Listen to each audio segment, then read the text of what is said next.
শুধু দর্শক, কয়েকদিন ঘন বর্ষণের পর রাজধানী ঢাকায় আজ আমরা দেখতে পাচ্ছি দুপুরের দিকে, অর্থাৎ দুপুর পর 2টার দিকে, আমরা 2টার দিকে দেখতে পাচ্ছি একটু রৌদ্র উঠল এবং এই রৌদ্রে মানুষ খুব আনন্দিত এবং মানুষ পথে বাহির হয়েছে।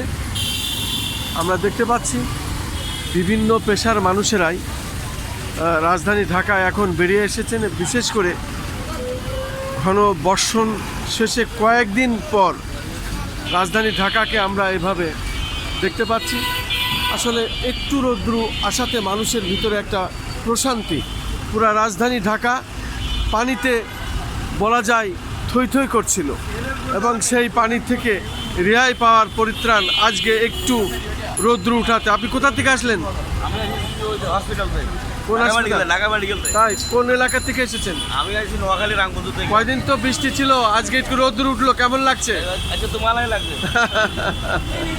শুধু দর্শক, আমরা মানুষের কথাগুলো ধারণ করছি এবং যারা বিভিন্ন সময় অসুস্থ হয়ে ঢাকা মেডিকেল কলেজ হাসপাতালে আসেন তাদেরও আমরা সংক্ষিপ্ত সাক্ষাৎ গ্রহণ করলাম এবং তারা তাদের কথাগুলো এভাবেই বললেন। আসলে মানুষ বেশ সমস্যায় জর্জরিত।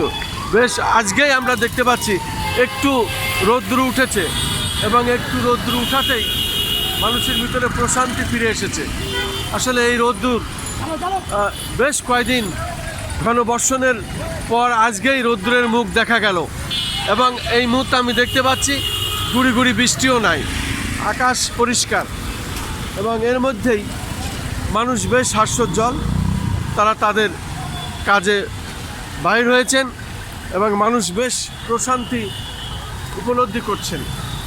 রাজধানী ঢাকার বিভিন্ন স্পট আমি ঘুরে ঘুরে এইভাবেই দেখিয়ে যাচ্ছি।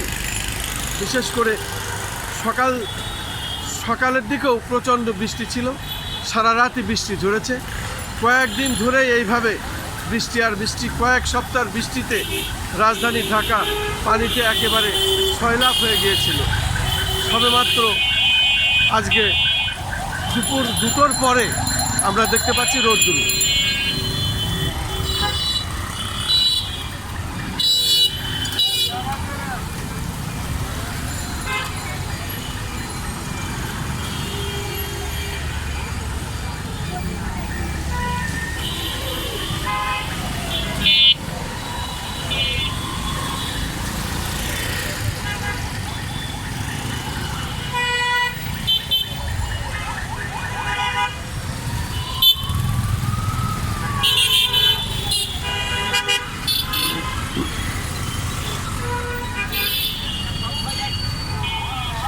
এই রৌদ্রে মানুষ রাস্তায় এবং তারা তাদের কাজে কর্মে বেরিয়েছেন।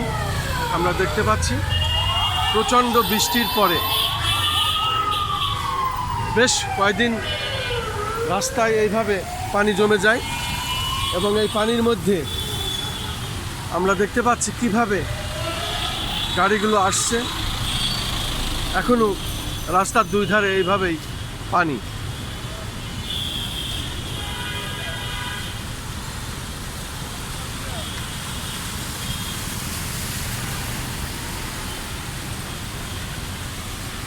এই হলো রাজধানী ঢাকা।